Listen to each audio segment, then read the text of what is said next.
ಈ ದಿನ ನಮ್ಮ ಜಿಲ್ಲಾಧ್ಯಕ್ಷರು ಓಂಶಕ್ತಿ ಚಲಪತಿಯವರ ನೇತೃತ್ವದಲ್ಲಿ ಮುಳಬಾಗಿಲು ತಾಲೂಕಿನ ಎಲ್ಲ ಕಾರ್ಯಕರ್ತರು ಏನು ಭ್ರಷ್ಟ ಕಾಂಗ್ರೆಸ್ ಸರ್ಕಾರ ಸ್ವತಂತ್ರ ಬಂದಾಗಿಂದ ಒಂದಲ್ಲ ಒಂದು ಹಗರಣಗಳು ಮಾಡಿ ಮಾಡಿ ಮಾಡಿ ಮಾಡಿ ದೇಶ ಅಧೋಗತಿಗೆ ತಳ್ಳಿದೆ. ಈಗ ನಾಗೇಂದ್ರ 187 ಕೋಟಿ ಆ ಬಡಬಗ್ಗರು ಎಸ್ ಟಿ ಜನಾಂಗಕ್ಕೆ ಸೇರ್ಬೇಕಾಗಿರೋ ಹಣವನ್ನ ಸಿಕ್ಕಿದ ಖಾತೆಗಳಿಗೆ 18 ಬೋಗಸ್ ಕಂಪನಿಗಳಿಗೆ ವರ್ಗಾವಣೆ ಮಾಡಿ ಅದರ ಮುಖಾಂತರ ಅವರಿಗೆ ಮತ್ತೆ ಪಾರ್ಟಿಗೆ ಹೈಕಮಾಂಡ್ಗೆ ತಲುಪಿಸೋ ರೀತಿಯಲ್ಲಿ ಏನು ಹಗರಣ ಮಾಡಿ ಅನ್ಯಾಯ ಮಾಡಿದ್ದಾರೆ ಬಡವರಿಗೆ, ಅವ್ರನ್ನ ವಜಾ ಮಾಡಲಾಗಿತ್ತು ಮೊದಲು.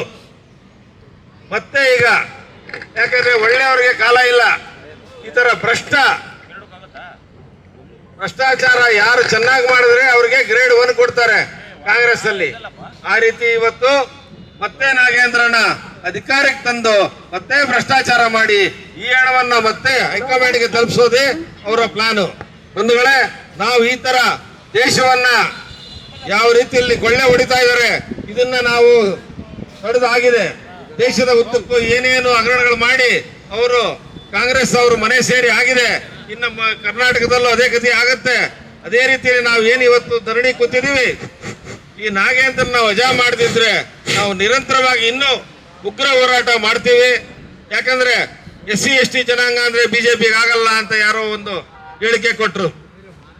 ಯಾಕೆ ಬಂಧುಗಳೇ, ST ಜನಾಂಗದ ಹಣ ತಿಂದಾಕಕ್ಕೆ ಆಗತ್ತೆ. ST ಜನಾಂಗ SC ST ಜನಾಂಗ ಎಲ್ಲೇ ಕೂತ್ರೆ ಎದ್ದು ನಾವು ತುಳಿದು ಬಿಜೆಪಿ ಅವರು ಈ ತರ ನಮಗೆ ಅವಮಾನ ಮಾಡ್ತಾರೆ ಅಂತ ಹೇಳ್ತಾರೆ ಇನ್ನೊಬ್ಬ ಖರ್ಗೆ ನಾಯಕರು. ಅದೇ ರೀತಿ ನಾವು ಹೇಳ್ತೀವಿ, ನಮ್ಮಲ್ಲಿ SC ST ಜನಾಂಗ ಇಲ್ವಾ? ಅತಿ ಹೆಚ್ಚು MLAಗಳು MP ಗಳು ಗೆದ್ದಿರೋದು ಭಾರತೀಯ ಜನತಾ ಪಾರ್ಟಿಯಲ್ಲಿ. ಆ ಕಾಂಗ್ರೆಸ್ ಮುಖಂಡರು ಆ ಲಿಸ್ಟ್ ತೆಗೆದು ನೋಡ್ಲಿ, ಅತಿ ಹೆಚ್ಚು SC ST ಜನಾಂಗ ಗೆದ್ದಿರೋದು. ಅತಿ ಹೆಚ್ಚು SC ST ಜನಾಂಗಕ್ಕೆ ಒಂದು ಒಳ್ಳೆ ಕೆಲಸಗಳು ಕಾರ್ಯಕ್ರಮಗಳು ನಡೀತಾ ಇರೋದು ಭಾರತೀಯ ಜನತಾ ಪಾರ್ಟಿಯಲ್ಲಿ. ಯಡಿಯೂರಪ್ಪನವರ ಒಂದು ಮಂತ್ರಿಮಂಡಲದಲ್ಲಿ SC ST ಜನಾಂಗಕ್ಕೆ ಅತಿ ಹೆಚ್ಚು ಹಣ ಬಿಡುಗಡೆ ಮಾಡಿದ್ರು.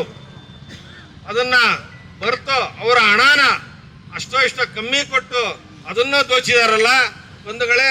ಅದರಿಂದ ಮತ್ತೆ ಪ್ರೆಸ್ ಮೀಟ್ ಮಾಡ್ತಾರೆ ಯಾರು, ನಾಗೇಂದ್ರ ಪರವಾಗಿ ಉಳಿದ ಕಾಂಗ್ರೆಸ್ ಭ್ರಷ್ಟ ಮಂತ್ರಿಗಳು ಏನಂತ, ಇದು ಏನಿಲ್ಲ ಇದರಲ್ಲಿ ಹಗರಣನೇ ಇಲ್ಲ ಅಂತ.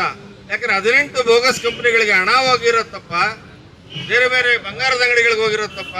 ಆ ಹಣನ ಮತ್ತೆ ಬೇರೆ ಮುಖಾಂತರ ಅವರಿಗೆ ವರ್ಗಾವಣೆ ಆಗಿರೋದು ಕಣ್ಣು ಕಾಣ್ತಾ ಇದೆ ಬಂಧುಗಳೇ. ಆದ್ದರಿಂದ ಈ ನಾಗೇಂದ್ರ ಬಗ್ಗೆ ಏನು ನಾವು ಇವತ್ತು ಹಗರಣ ಅದನ್ನ ಇದನ್ನ ಮಾಡಬೇಕು, ವಜಾ ಮಾಡಬೇಕು ಅಂತ ನಾವು ಧರಣಿ ಮಾಡ್ತಾ ಇದೀವಿ. ಇದನ್ನ ಇನ್ನೂ ಮುಂದುವರಿಸ್ತೀವಿ, ಉಗ್ರ ಹೋರಾಟ ಮಾಡ್ತೀವಿ ಅಂತ ಎಚ್ಚರಿಕೆ ಕೊಡ್ತಾ ಇದೀವಿ ಕಾಂಗ್ರೆಸ್ ಅವರಿಗೆ.